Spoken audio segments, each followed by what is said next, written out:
Hey, Rock Movers. I cannot wait to introduce you to Season 4's guest.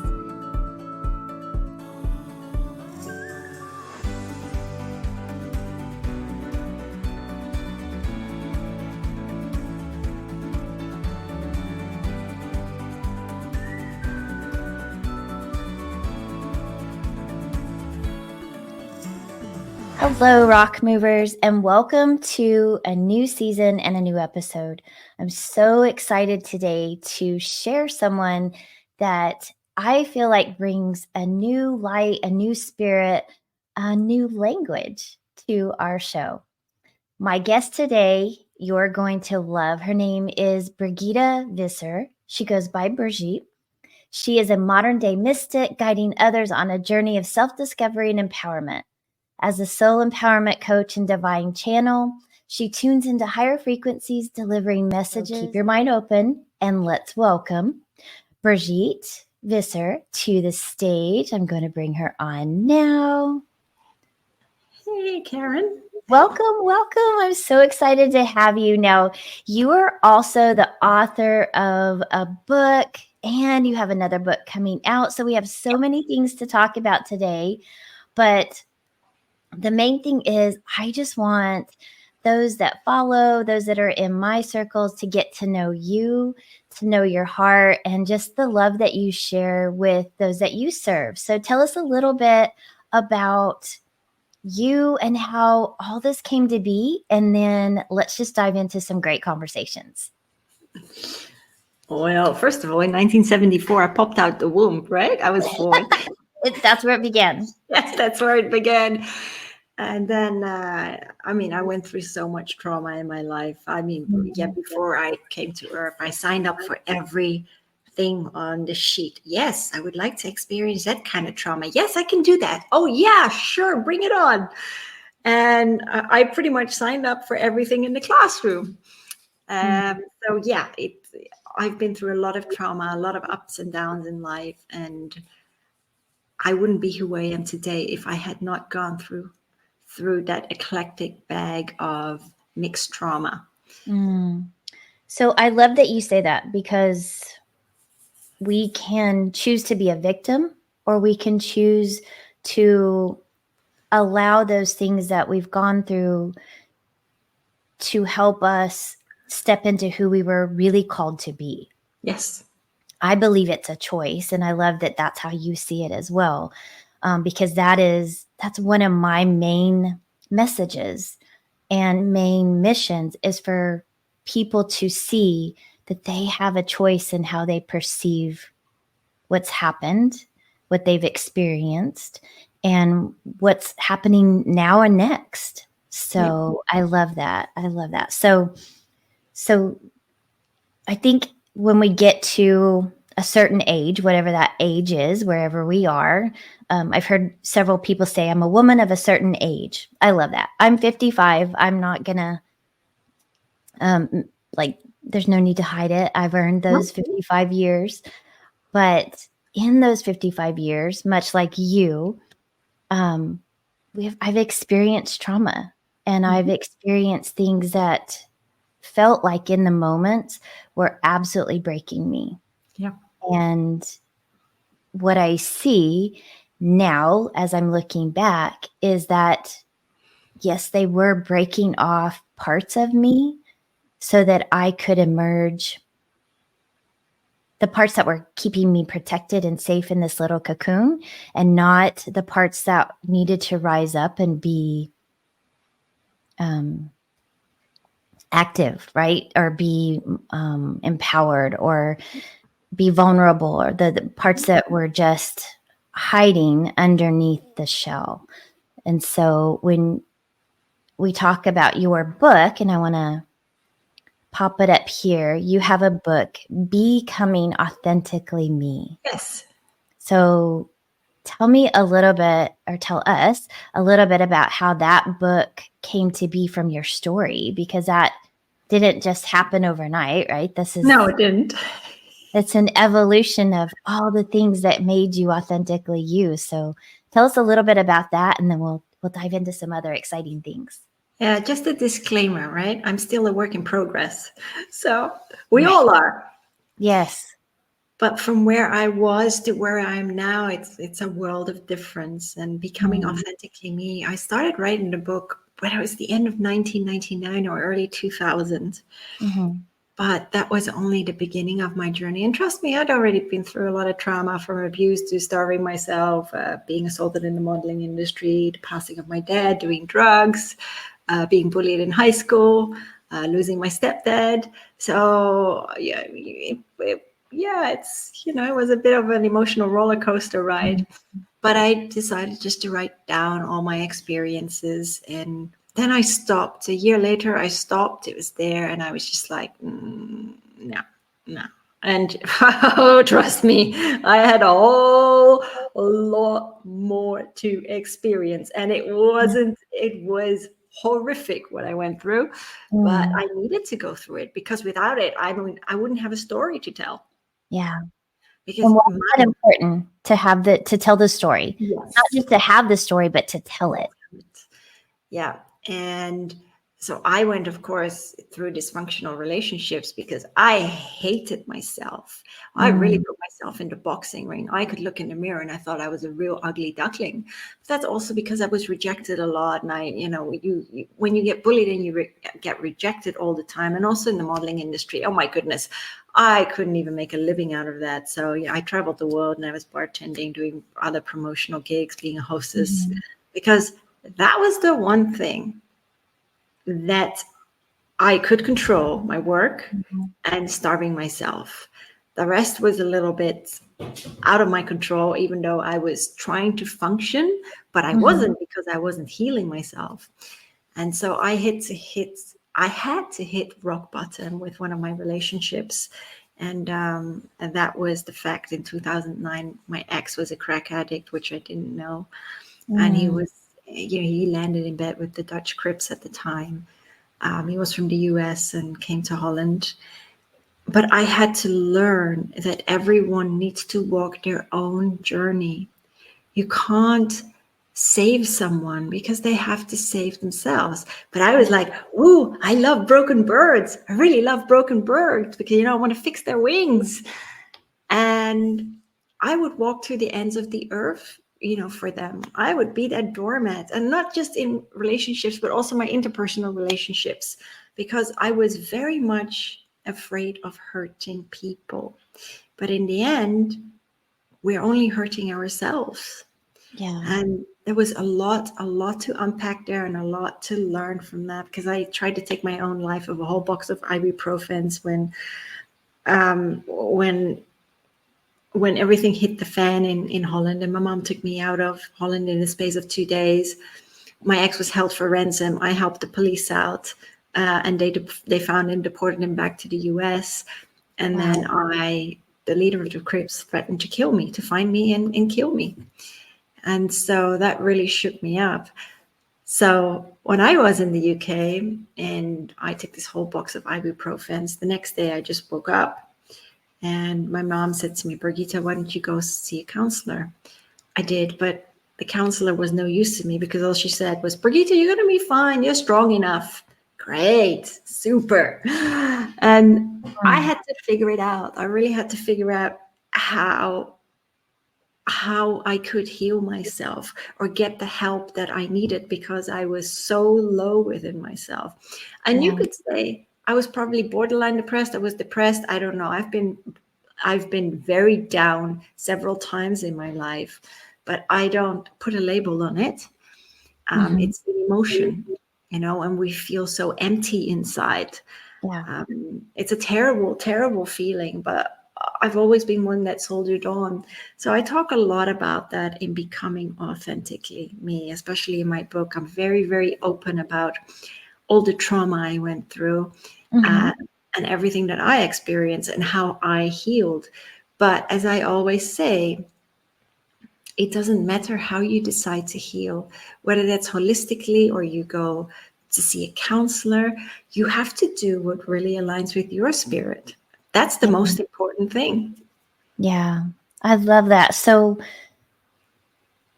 what we love talking about here on the podcast is how all of these things, as we're going through life, we feel like they're happening to us and they become these heavy rocks that we carry in our bags, right? So we're picking up this trauma. I had this relationship. I had this brokenness. I have this depression. Yep. What was the pivotal moment that allowed you to say, no, this happened for me? Was it this depression that you just talked about?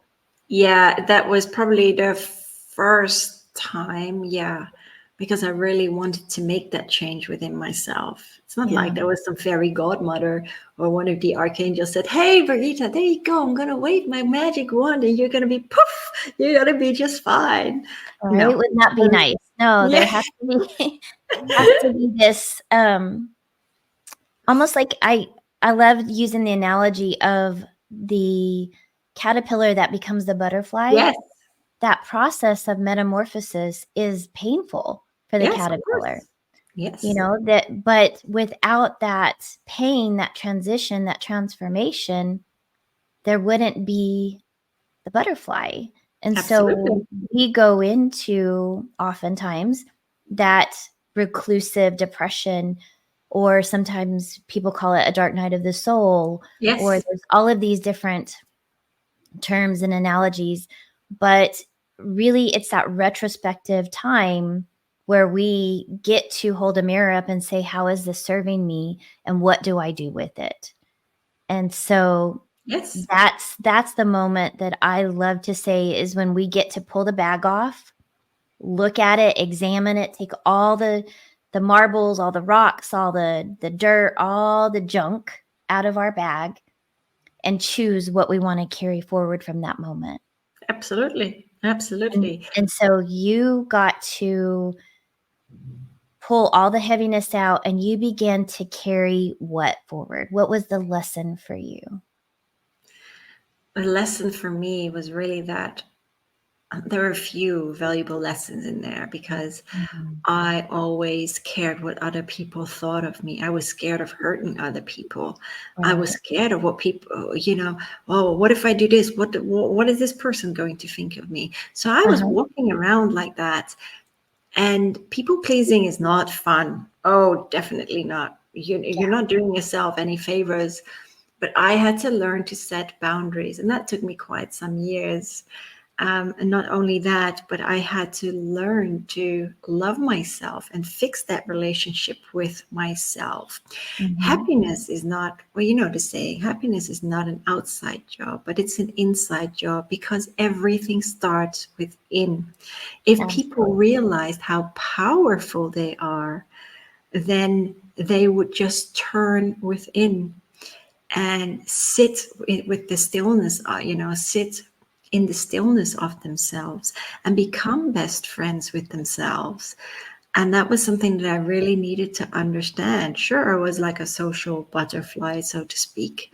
But it just, I look back at it now. Again, I wouldn't have it any other way, but I really needed to learn to set these boundaries and not to let people run over me like a car truck. Because that was bad. And people took advantage of me. It's like I gave them the hand, they took my whole arm, or they swallowed me whole, so to speak. But I allowed it.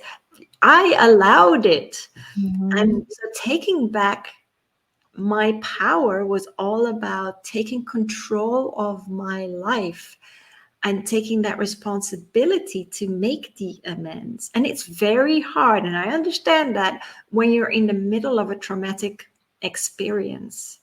But the key is to become conscious of it. When you become aware of it, then you can start to reevaluate it or analyze it. But you have to come to terms with yourself. You have to be honest with yourself, and take yourself out the boxing ring. When you look in the mirror, my dad used to always say this, and he passed away in 1988 when I was 14. And he said, look in the mirror and tell yourself, I love you.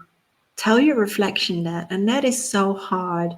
And when people have a hard time doing that. So I just say, well, if you think that's hard, then just say, I'm awesome. Yeah, I love that. So you changed your whole life. You went a whole different direction Yes. with this what I call awakening. Yes. So you woke up to this new way of thinking, this new way of seeing yourself, this new way of being. You've created now a book. You now have a YouTube. I'm going to pop that up here. Your YouTube is Power Soul Healing. And this is where you now get to share your lessons that you learned from the rocks that you were carrying. And this is where you get to love on people and be this new, authentic version of you. But what does that look like? So tell me about this new Brigitte, this new empowered, enlightened, and loving woman that is on this podcast sharing the day with me. Wait, am I that enlightened? No, not yet. I think you are. Oh, I'm still learning. Like I said, I'm still learning. And I mean, through my very dark times, my constant companion has always been, well, of course, Archangel Michael, but also the Ascended Master Saint Germain. And he's hilarious. He's very eccentric, very quirky. And I just love his energy and his sense of humor. But yes, my YouTube channel is at Power Soul Healing. And it's funny because it's growing pretty quick now, because I put a lot of light language transmissions on there for people, whether it's to overcome anxiety, doubt, fear, creating more positivity, removing blocks in your life. And light language talks to people on a soul level, because your mind, it's like minion language. You're not going to understand it. Yes. But you don't need to understand it on, as I say, that 3D level, so to speak. Your mind doesn't need to comprehend it, but your soul understands these light codes just beautifully. And it's like your soul is just, taking a deep, well, sighing, whatever you call that in English, sighing or taking a deep breath, whatever Yes. I just said, a release. Yes. Yes. So that's, and it's beautiful. And I love doing it. I'm very humbled to be able to do that. But I'm someone, Karen, that believes very much in progression in life and development. I don't like to stay stagnant. I'm very much these days in the flow of the universe. I just allow things to happen. But that did not go overnight. Just because I went through one, very terrible experience in 2009, I still had a lot to unpack. It was like, yeah, sure, I smashed those boulders and reevaluated my life and studied many healing modalities and even taught Reiki to quite a few people, and did many other workshops. I studied EFT as well, loved it, became a meditation teacher. And that wasn't the end of it, because I got sucked into another whatever, a really disastrous relationship, another toxic one. But it was beautiful. I look back at it now and I'm very, very thankful, because again, I wouldn't have done combo treatment, which is shamanic frog poison treatment, where you really purge and purge and purge. And that was very, very powerful for me. And again, I met my former mentor, Alania Starhawk, and she's an Akashic record healer. So she walks through past lives. And my ex in Florida could not let me go. He was like a pug, a relentless pug holding on to me. And it was very controlling, very possessive, because bless his heart, he moved from an hour away to 2 doors down from me. And he didn't understand why I didn't love him anymore. He's like, people work it out. I said, but I don't love you in that way anymore. I just don't. And eventually I couldn't take it anymore. I sold my home to get away from him. And I loved that home. And so I found Alania, and she really, really helped me And in a past life, he wasn't very nice to me. He took my life by slow poisoning me with something. It was almost like a red poison of sorts. I cannot remember the exact herbs right now, but it took several months. And that's why in this lifetime, I had severe stomach issues. I couldn't hold anything in, nothing. And it took me months to get that right. And all the while in my head, it was like, they were like, Birgitta, just get rid of him. What are you doing? What are you doing? Why are you holding on? But I was so scared. That's the thing. I was so scared to confront him and just say, you know what, we're done. I was in a different country. Until I got there, and I said, this is not working for me. Yeah. So the energy changed just like that because it was healed. Wow. Through the past life healing. And he started to work on himself, and he just left me be. And that was really, really amazing. And then through Alania, I learned to channel as well, going to one of her workshops. And channeling, I sat there, and it was she did a meditation, and boom, I was gone. Then she counted back 3, 2, 1, boom, I was back in the room. And everyone had seen colors, the guides, the ascended masters, the archangels, you name it. And I saw diddly squat. I was very, very upset. I was sitting in a corner, and I was crying and just wiping my eyes dry. And it's a beautiful exercise that Alania gave us all. And This is how she started. She just took a pen and a pad, and she said to the universe, I'm ready and open to receive. And so when the class was finished, I went home. And I think my mind was so shot at that time. I was so exasperated that I sat down and I did that. And boom, it just started to flow. And I read it back, and it was just like an old English prose. And it was just amazing. And I just started to ask questions. And then I started to use my cards, and whichever, Archangel Ascended Master popped up, I would just ask a question and see if they could convey a message. And that's how I started. And it's been wonderful ever since. It's become very easy for me. Wow.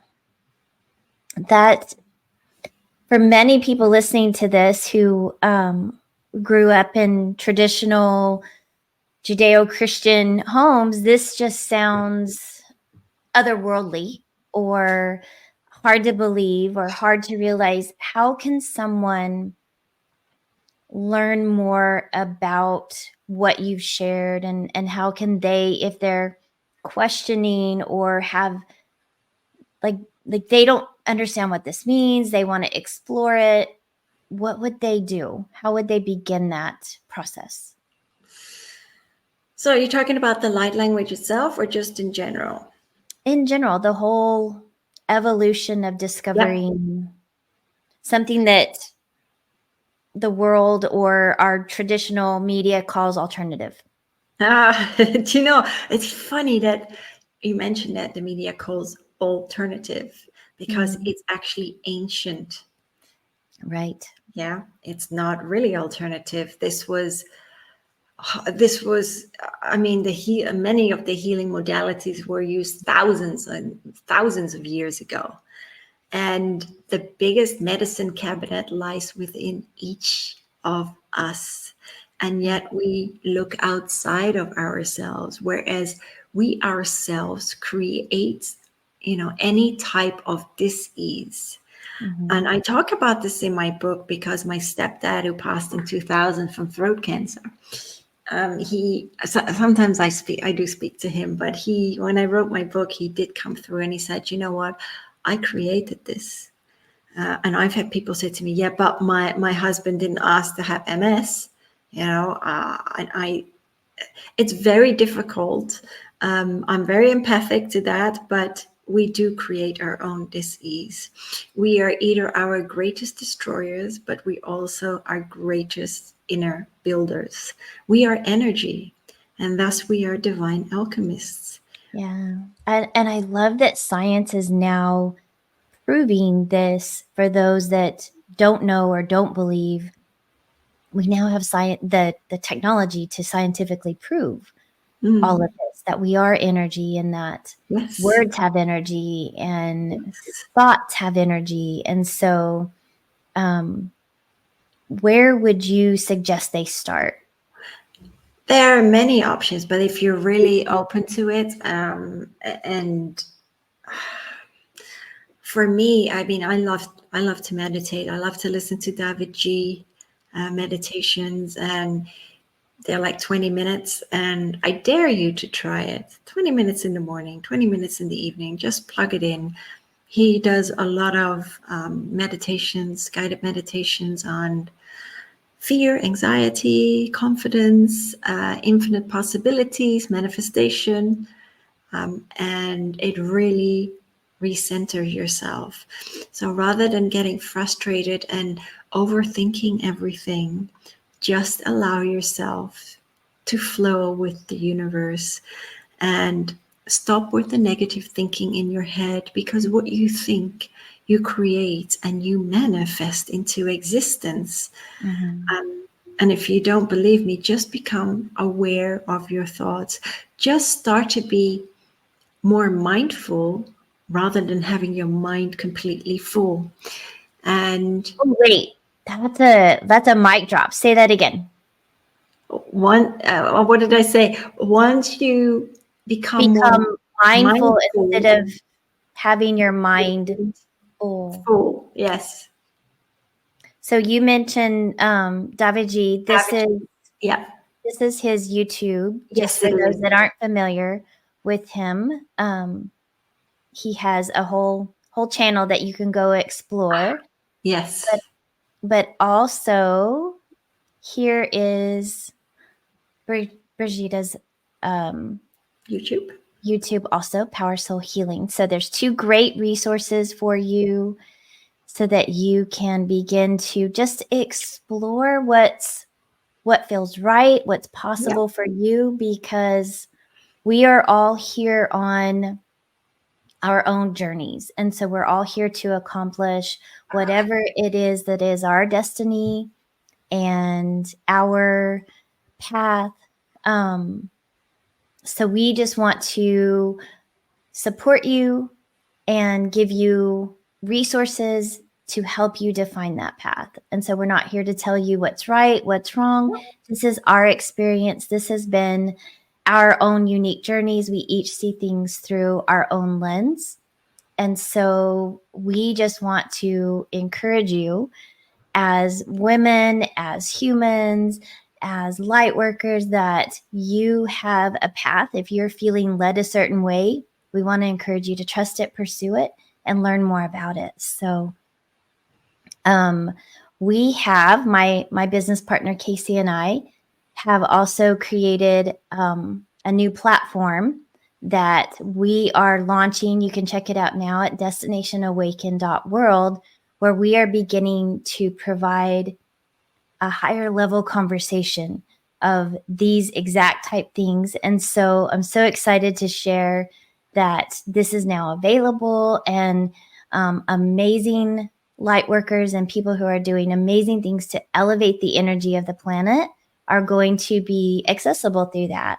So we have talked to Birgitta and I have talked about this, and so she's going to be one of the people on the website that you'll begin to tap into. We're just creating people that we trust, know, like, trust, so that you can find them and begin to define your own path of awakening. So, yes, Can I just add something to that? I absolutely. mean, I love Destination Awaken.world. People often ask me about, why are we here? Why are we here? Biggest question, right? Yeah. And I said, well, we're here to return to that love for ourselves, that unconditional love for ourselves. And we're here to understand that we are the creators of our own reality. We need to understand that how we manipulate the energy and make that work in our favor. because everything around us is energy. Right. And I always say, when we learn to love ourselves, get rid of that pre-programming, that conditioning, we become more empowered. But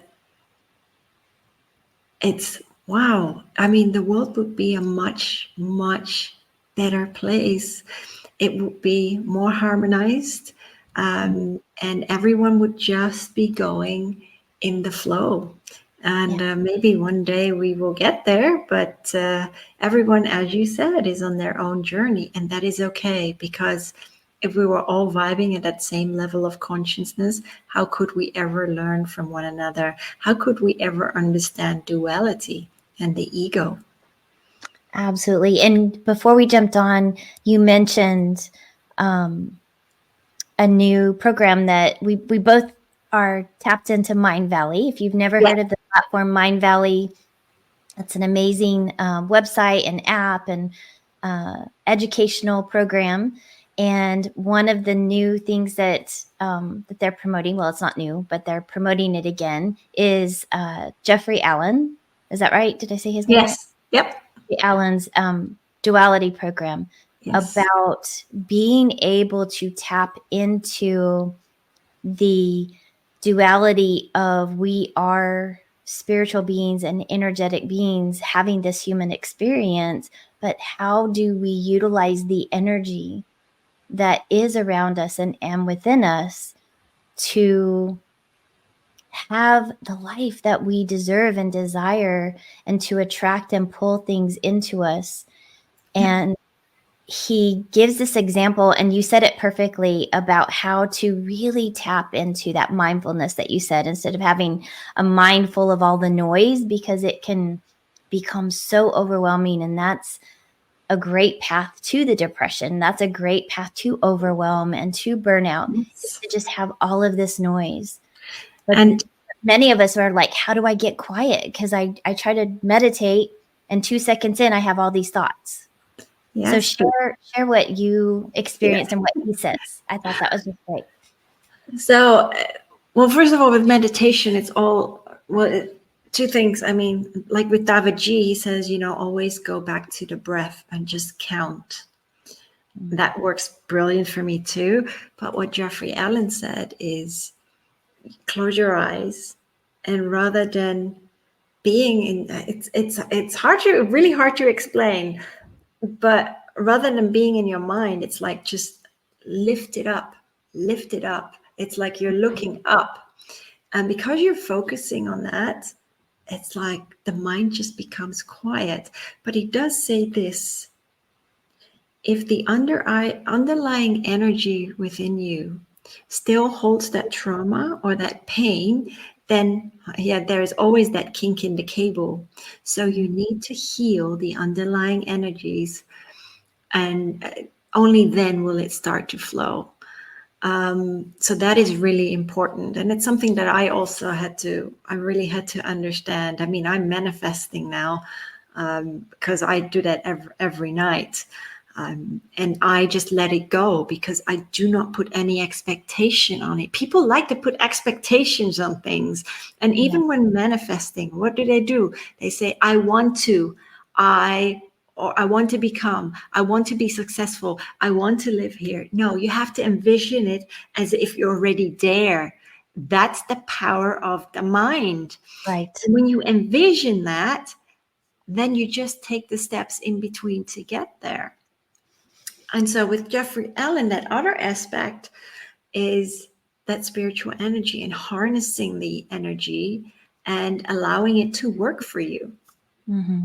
I love it. Yes, because as you said, when we're saying I want, that's telling That's the future. your subconscious that I don't have it, and I don't have the ability to have it. I want it. So you're coming from a place of lack. Yes. And we all, come from this tradition of, what are your goals, right? Like, what do you want? What do you want to happen?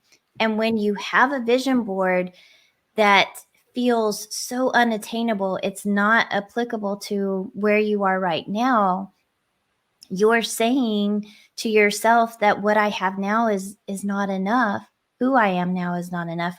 I want that. And when I attain that, then I will be happy. Then I will be successful. We're always looking at the then, and that creates just such a disassociation with all of the gifts that you have, all of the Yes.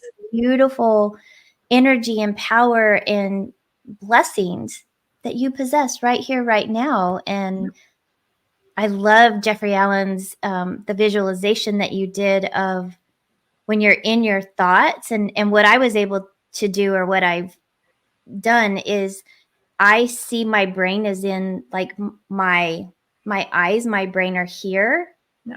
But if you think of your pineal gland, it's Yeah. it's here in between your eyes. And so then I also think of like I'm walking into the stairs to go talk to my father, to go talk to the universe, the higher level, my Yeah. higher self.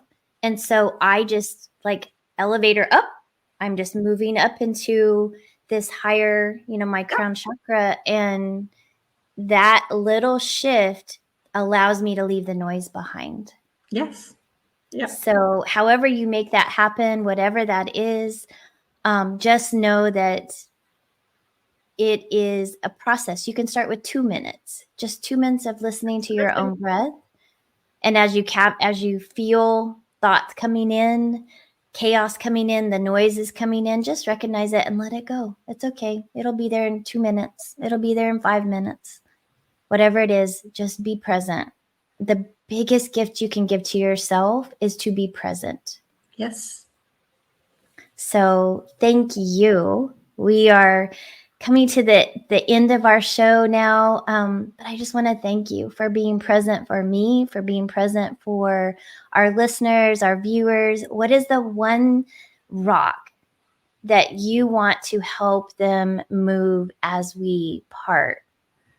The final word, the final advice that could make a difference for someone's life. The final advice would be that,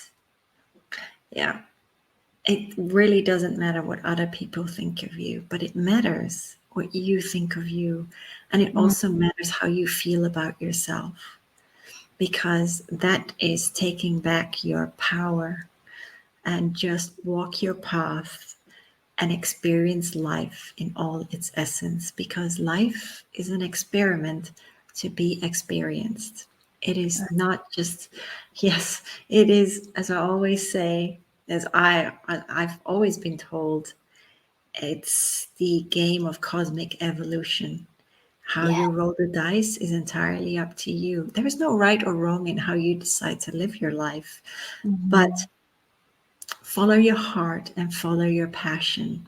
And it doesn't mean that you have to climb the ladder. For some people, it's really about taking care of their family and their loved ones. But do what makes your heart sing and what makes your soul skip a beat. And that is important. Oh, such beautiful words. I love it. Thank you so much for sharing your gifts, your heart, all that's you with our world. We will put in the show notes all the different ways that people can connect with you. You can also get free excerpts of her book to check it out, get some ideas of what the book is about, and then you can purchase it because you're going to love it. I know you will. So, but she has another book coming out soon that is a beautiful culmination of a bunch of stories. So tell us real quick about that and when that's supposed to be launching, because I think it's soon, right? Yeah, it's called Becoming Empowered. And I'm waiting on the cover, actually.